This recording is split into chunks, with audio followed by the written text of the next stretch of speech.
السلام علیکم ناظرین، ٹرینڈنگ نیوز میں آپ کا خوش آمدید ہے۔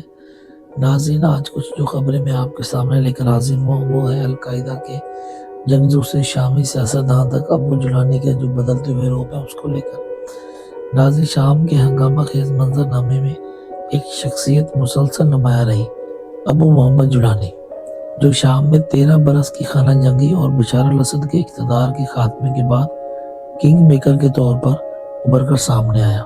حیات التحریر الشام کے رہنما جولانی ایک عسکریت پسند سے ابھر کر ایک انقلابی، قوم پرست اور بڑے پیمانے پر تسلیم شدہ سیاسی شخصیت کے طور پر سامنے آیا، جبکہ ان کے سر پر $1 کروڑ کا انعام بھی رکھا گیا تھا۔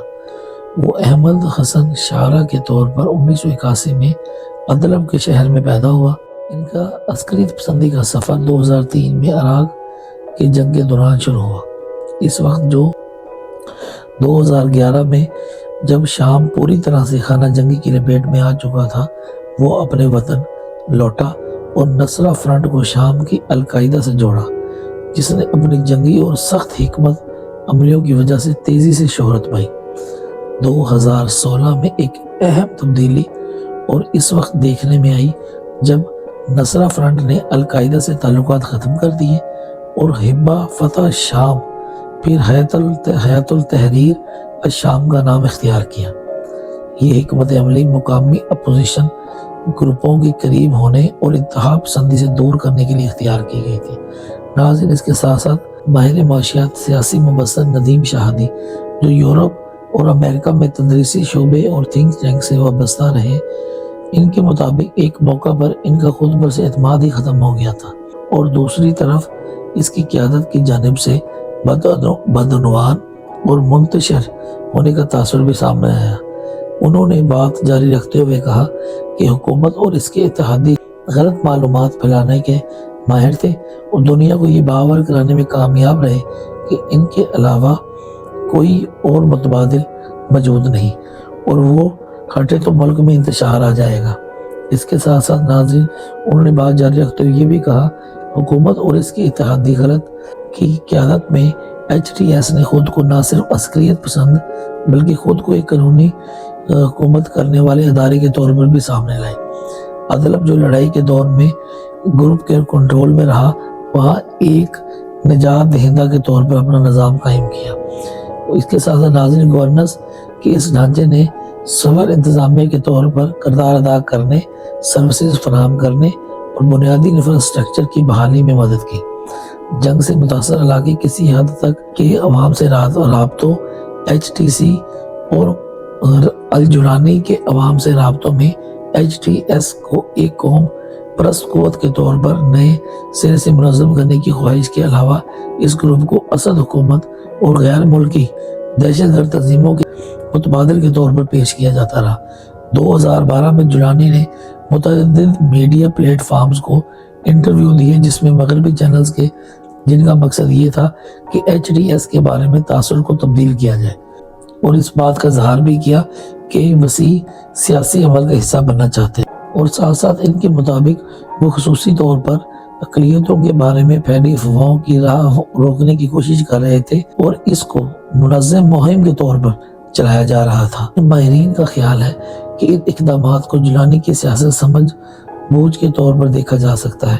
یہاں سے حکمران سے متعلق اور سیاسی جواز بھی نکل سکتے ہیں اور ممکنہ طور پر مفاہمت کو بھی فروغ مل سکتا ہے۔ بہت سے عرب حکومتی سطح پر انتہا پسند گروپوں کی مذمت کرتے ہیں، تاہم اکثر جغرافیائی و سیاسی حقائق ان کو انگیج کرنے پر مجبور کر دیتے ہیں۔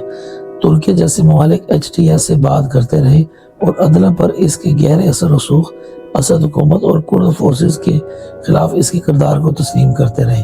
تاہم ان میں سے بہت سے ممالک ایسے بھی ہیں جو افغانستان میں طالبان جیسی حکومت کے ابھرنے کے خوف سے محتاط رہتے ہیں۔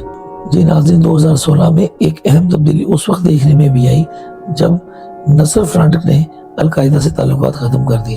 شامی نژاد امریکی عمار عبدالحمید، جو جمہوریت کے حامی ہیں، نے ایکس پر پوسٹ کی سیریز میں لکھا کہ جولانی کی امریت پسندی حقیقت ہے۔ اہم بات یہ ہے کہ ان باتوں کو ان کے گروپ کے اندر تسلیم کیا جاتا ہے، خاص طور پر اسد حکومت کے گرنے سے اسرائیل کو جو خطرات لاحق ہو گئے ہیں اس سے بخوبی آگاہ ہے اور ایک طاقتور دشمن اس کی دہلیز کے قریب ہے۔ عبدالحمید نے لکھا کہ اسرائیل اس وقت شام کے اندر فوجی اڈوں، ایئرپورٹس پر بمباری کر رہا ہے اور شامی شہریوں میں بفر زون بنا لیا ہے۔ انہوں نے مزید لکھا کہ لگتا یہ ہے کہ ان کو قدامت پسند گروپوں کی جانب سے جواب میں قدم اٹھانے یا پھر کم سے کم مذمتی بیان جاری کرنے کے حوالے سے دباؤ کا سامنا ہے۔ تاہم زیادہ بیان بازی میں مزید حملوں کا باعث اور شام کو ایک وسیع جنگ میں دھکیلنے کی وجہ بن سکتی ہے جس کا شام مکمل نہیں ہو سکتا۔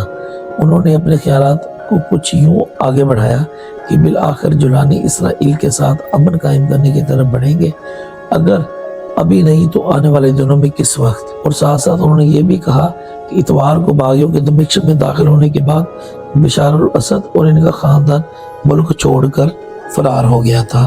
جی ناظرین، ابو محمد جولانی کی عسکریت پسند سے سیاسی کردار بننے کا سفر شام کی پیچیدہ صورتی افراتفری کے ماحول میں مطابقت برقرار رکھنے کا انحصار سیاسی حرکیات اور خطے کے جغرافیائی اور سیاسی مفادات دونوں پر ہوگا۔ جی ناظرین، اس کے ساتھ ساتھ آپ کو یہ بھی بتاتے چلیں کہ شام پر اسرائیل نے حملہ کر کے، جس میں اسرائیل کے ساتھ امریکہ، ترکیہ اور اسرائیل تینوں شامل ہیں، ان تینوں نے شام میں بمباری کر دی بشار الاسد کے فرار ہونے کے بعد۔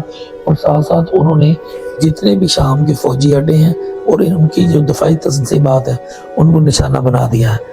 اور ساتھ ساتھ دمشق سے صرف 50 کلومیٹر دور اسرائیل جو ہے وہ رہ گیا ہے۔ آہستہ آہستہ وہ اس کی طرف بڑھ رہا ہے، پیش قدمی کر رہا ہے، اور آنے والے وقت میں یہ بھی دیکھا جا سکتا ہے کہ اسرائیل شام پر قابض ہو جائے اور جو اس کا تیل کا کنواں ہے اس پر بھی قبضہ کر لے، جو کہ ایک خطرناک صورتحال ہے۔ جی ناظرین، دمشق میں زوردار دھماکوں کی آوازیں سنی گئی ہیں۔ اسرائیل نے گولان کی پہاڑیوں کے مشرق میں جو فوج ہے وہ تعینات کر دی ہے۔ شام کے دارالحکومت دمشق میں آج صبح زوردار دھماکوں کی آوازیں سنائی دی گئی ہیں۔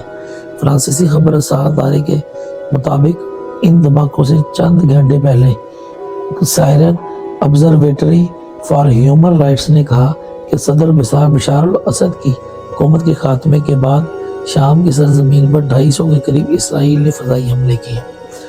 اسرائیل نے شام کے اہم ترین فوجی مراکز کو بھی تباہ کر دیا ہے۔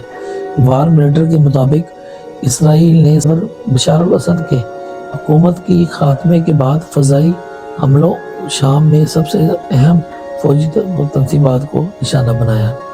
اسرائیل نے شام کے اہم ترین فوجی مراکز کو تباہ کر دیا ہے۔ وار منیٹر کے مطابق اسرائیل نے صدر بشار الاسد کی حکومت کے خاتمے کے بعد سے فضائی حملوں میں شام میں سب سے اہم فوجی تنصیبات کو تباہ کر دیا ہے۔ اسرائیل جو شام کی سرحد سے متصل ہے نے اسد کے زوال کے بعد گولان کی پہاڑیوں کے مشرق میں فوج بھیج دی۔ Syrian observatory for human rights کے مطابق اسرائیل نے گزشتہ 48 گھنٹوں میں شام کی سرزمین پر 250 فضائی حملے کیے، جس کا مقصد سابق حکومت کی فوجی صلاحیتوں کو تباہ کرنا ہے۔ وار منیٹر نے مزید بتایا کہ اسرائیل نے شام کے اہم ترین فوجی مقامات بشمول ہوائی اڈوں اور ان کے گوداموں، aircraft squadron, radar, military signal stations اور دیگر علاقوں میں بہت سے ہتھیار اور گولہ بارود کی جو ڈپو ہیں وہ تباہ کر دی ہیں۔ ساحلی شہر کے قریب اسرائیل نے فضائی تنصیبات کو نشانہ بنایا ہے اور شامی بحریہ کے جہازوں کے ساتھ ساتھ فوجی گوداموں کو بھی نقصان پہنچایا ہے۔ دارالحکومت دمشق میں اس کے آس پاس حملوں میں فوجی تنصیبات، تحقیقاتی مرکز اور الیکٹرانک وارفیئر ایڈمنسٹریشن کو بھی نشانہ بنایا گیا ہے۔